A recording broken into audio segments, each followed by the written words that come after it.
Les pieds nus, le sable fin, le pantalon relevé, vous l'aurez compris, on est à la plage de l'île d'Ongor à la rencontre de l'artiste Abdoulaye Diallo. On est donc venu, votre émission Les couleurs de la vie, à la découverte de cet artiste qui va nous conter son parcours, mais également qui va nous expliquer ce qu'il trame comme tableau, ses inspirations. Et tout cela, on va le décortiquer donc dans votre nouvelle émission, Les couleurs de la vie, l'émission consacrée aux arts et à la décoration. Mesdames et messieurs, bienvenue.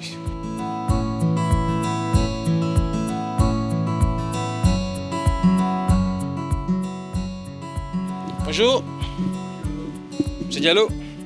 Comment allez-vous? Ça va très bien, merci. Et vous? Ça va très bien. Très bien. Ça se passe comment ici à l'île Ngor, d'Ongor? mais très bien. Très bien. Tout se passe très bien, on ne peut être que très bien ici. On vous surnomme le berger de l'île d'Ongor. On peut savoir pourquoi?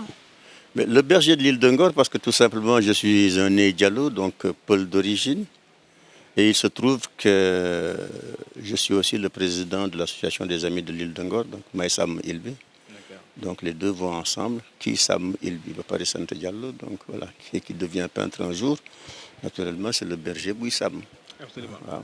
Est-ce que vous êtes conscient que vous avez une très très belle maison, bien décorée? Belle maison, bien décorée. Bon, les gens le disent. Ce qui est sûr, c'est que j'aime bien ma maison. Et vous faites tout pour la rendre beaucoup plus... C'est normal. Quand vous avez une fille, vous faites tout pour la rendre la plus belle possible. Comme ça, au moins, elle aura toutes les chances de se trouver un jour un bon mari. D'accord. Alors, vous êtes là tout le temps ou simplement des fois quand vous avez besoin de tranquillité, d'inspiration? J'avoue sincèrement qu'il y a 32 ans, quand je faisais cet investissement, c'était tout simplement pour m'offrir des moments de relaxation et prendre le temps de venir lire, par moments un petit peu écrire. Depuis 5 ans et demi, je suis là tous les jours. Tous les jours quand je suis à Dakar. Je suis là parce que je suis devenu peintre. Et comme je dis encore une fois, pour arriver à un certain niveau, il faut travailler, beaucoup travailler. Donc la peinture, la vie d'artiste est devenue ma nouvelle vie.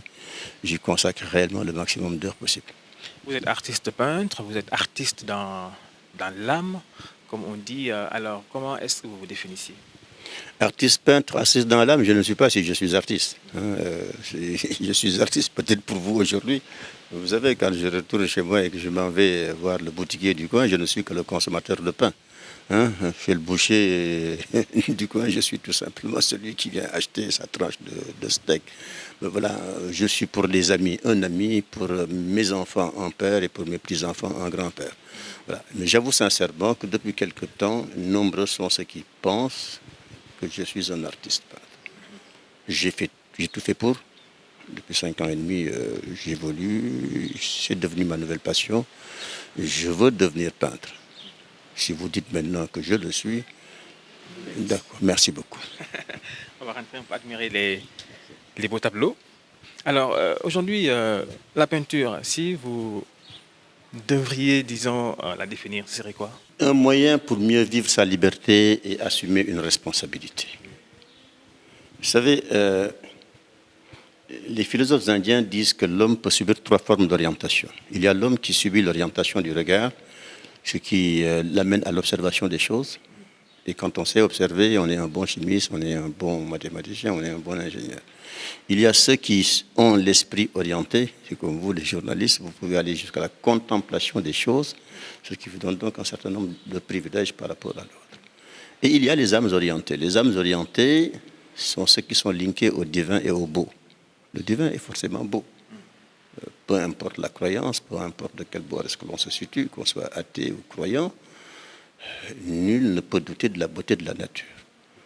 Donc si vous êtes linké à celui qui sait faire du beau, forcément, vous êtes un petit peu, voilà, vous êtes artiste, tout simplement. Donc, voilà, et vous assumez une certaine liberté. La liberté, c'est la possibilité de dire sincèrement, sans heurter, ce que vous ressentez. Et de dire avec force. Vous n'avez pas besoin d'aller chercher des subtilités, si vous voulez, comme en écriture, où les mots ont des contenus, ont des âges, et selon les contextes, on les manipule de manière différente. La peinture, quand vous êtes devant une œuvre et vous avez envie de vous exprimer sur un thème bien précis, vous êtes obligé de dire les choses comme vous les ressentez. Par moments, on a même le sentiment que ce n'est pas l'homme qui tient le couteau ou le pinceau qui peint, mais c'est plutôt son double qui sort et qui s'exprime par un pouf.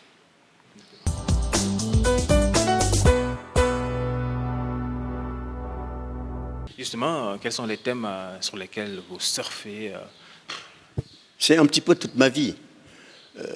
Les deux œuvres, par exemple, que j'ai là en face de moi, traitent essentiellement de la chose politique. J'aime bien provoquer, j'aime bien provoquer. Là, j'ai traité de l'émergence en essayant de montrer deux mondes. Le nôtre, qui est donc un monde condamné à la précarité et aux revenus faibles, vulnérable de surcroît, c'est ce que disaient en tout cas les grands théoriciens de la chose politique.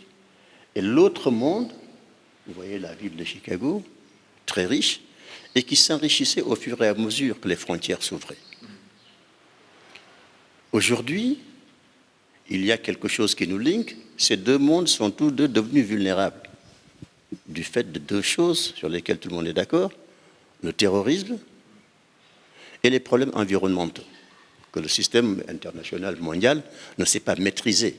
En tout cas, c'est des événements, les événements récents n'ont pas pu être maîtrisés par le système que nous avons actuellement.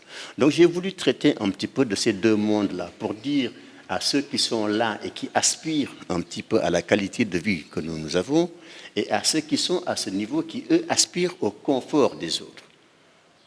Il nous faut arriver à un consensus qui permettrait aux uns et aux autres de tirer de cela ce qu'ils ont réellement de bien, et à cela de tirer des autres ce qu'ils ont réellement de bien. C'est-à-dire installer une possibilité d'arriver à un monde du apprendre à aimer. Alors, on sort de ça pour arriver tout simplement vers un thème totalement historique. Et là, c'était une réponse à la fille qui a été candidate au présidentiel, Marine Le Pen, qui pendant un moment avait réellement l'attitude de ce que j'appelle une provocatrice d'émotions collectives. J'ai eu envie de répondre un petit peu à ces attaques-là. Et pour répondre à ces attaques, j'ai voulu rappeler le passé. Dans une de mes œuvres que j'appelle Les Tirailleurs, qui est en haut, je rappelle un petit peu l'histoire, l'enrôlement des tirailleurs qui se faisait un petit peu dans les villes qui n'étaient pas de la coloniale, les villes qui n'étaient pas françaises. Mon beau-père m'a raconté que par exemple dans une ville comme Kaolack, pour recruter les tirailleurs qui ont eu à participer à la guerre 39-45, les gardes-cercles venaient, entre 10h et midi, ils étaient sur leurs chevaux, des gourdins ou des cravaches en main, et ils tapaient sur n'importe quel adulte qu'ils pouvaient croiser donc sur leur chemin. Une fois qu'on tape, tu tombes, on te ligote, et une fois qu'on t'a ligoté, on te parque quelque part en attendant l'arrivée du camion. Donc c'était dans des conditions extrêmement douloureuses que ces tirailleurs avaient été recrutés, et que malgré cela, ils ont été servir la France-Mère, et quand ils nous sont revenus, et malgré tout ce qui s'est passé, cette histoire de nos reconnaissances, cette histoire de non-égalité entre eux et les militaires français, ils ont malgré tout manifesté au reste du peuple une certaine fierté à avoir défendu cette France-mère.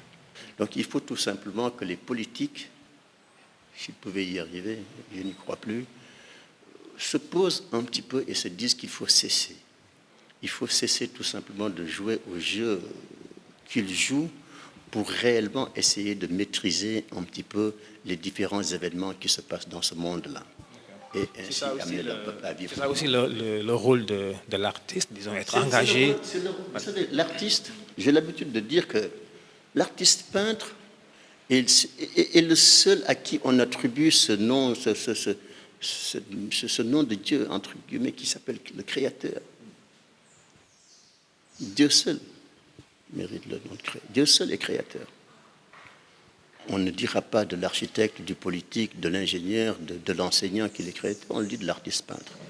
C'est parce que d'abord, on attend de lui qu'il offre une exclusivité, parce que Dieu seul sait offrir une exclusivité en l'homme. Soyez-vous des jumeaux monozygotes, vous serez toujours différents parce que vous aurez des ADN différents.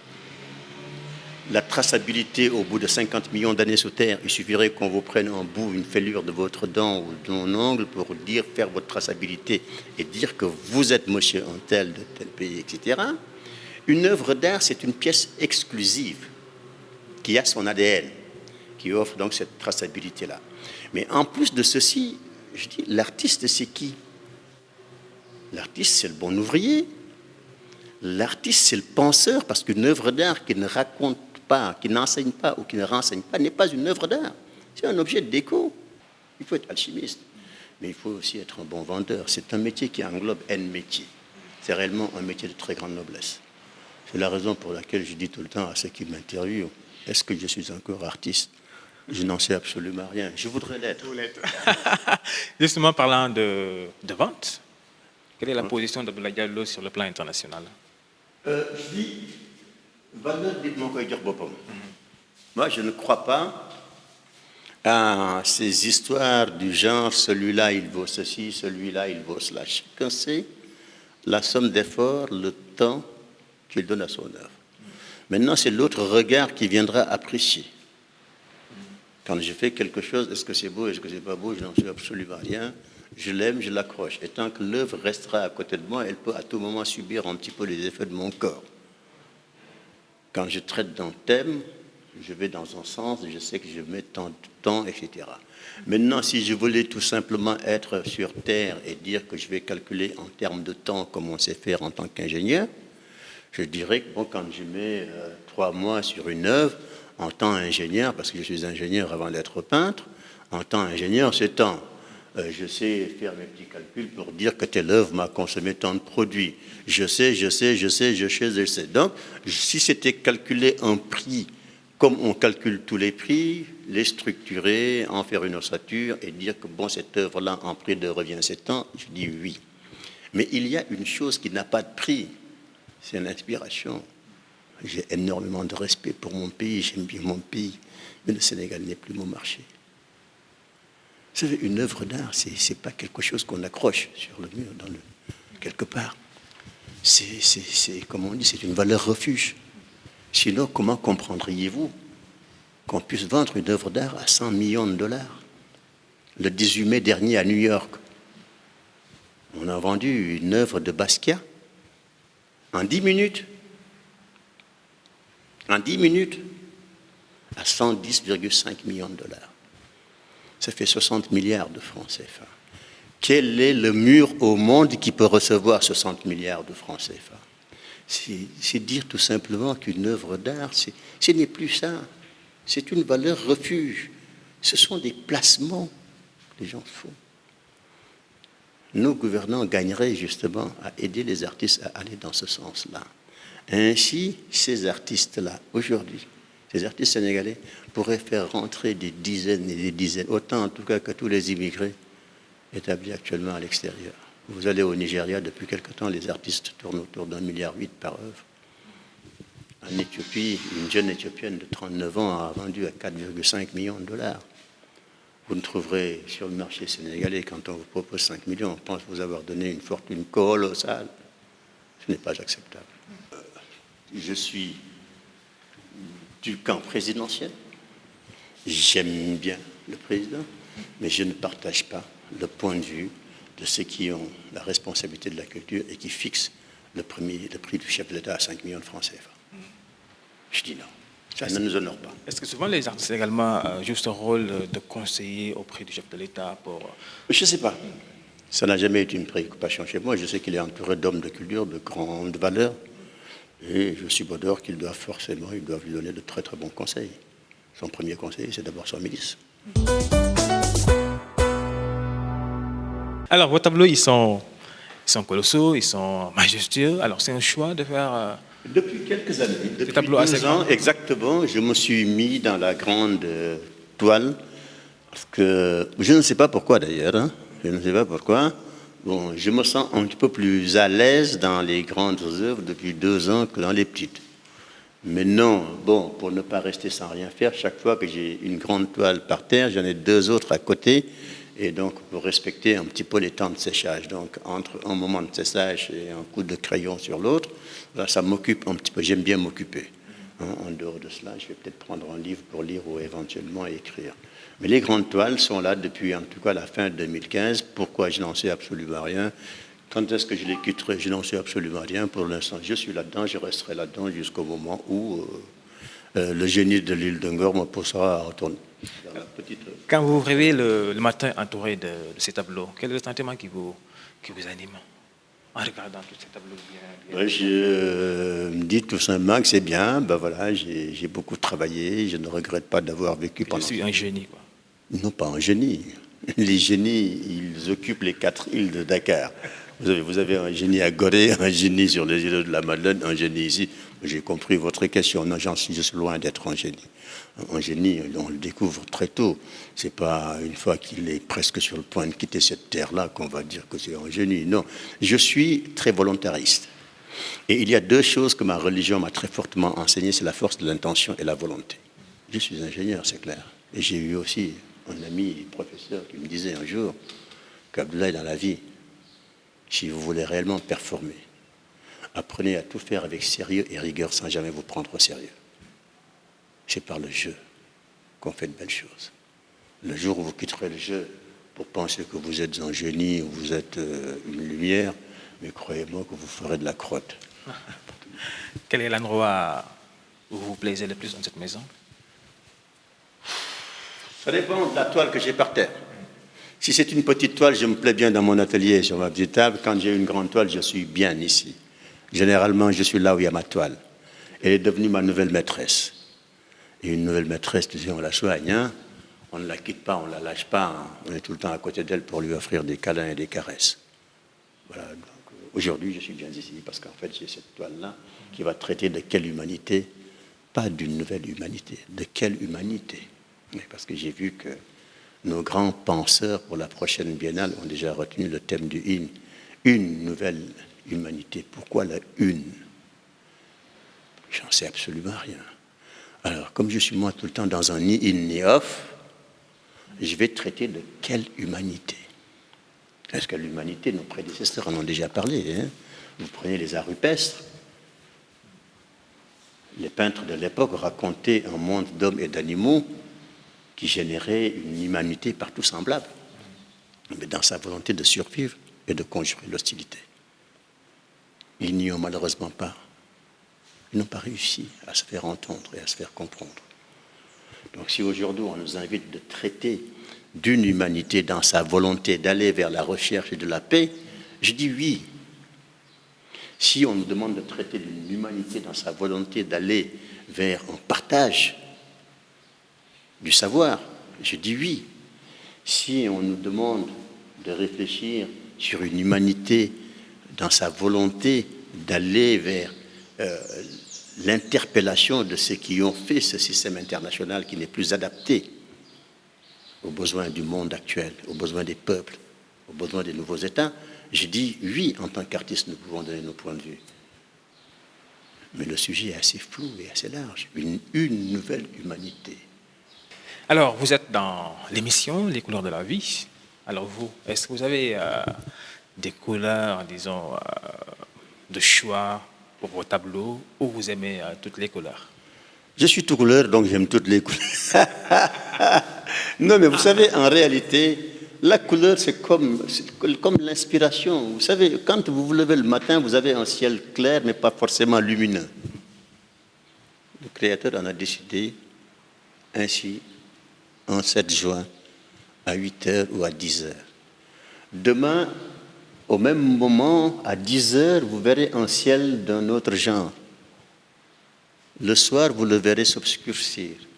Pourquoi vous imposez un jaune ou un bleu ou un rouge? Moi, je dis que le matin, je me lève, je suis actuellement dans l'ADN de mon œuvre. J'ai envie de mettre telle couleur, je fais. L'œuvre est loin d'être achevée. Demain, je viendrai avec autre chose à partir de ma 7e couche. Maintenant, je ferai pour plaire à tout le monde. Je voudrais que le bébé soit beau. Il va sortir avec 4 kilos et non 2 kilos. Il ne faudrait pas qu'il soit maigrichon.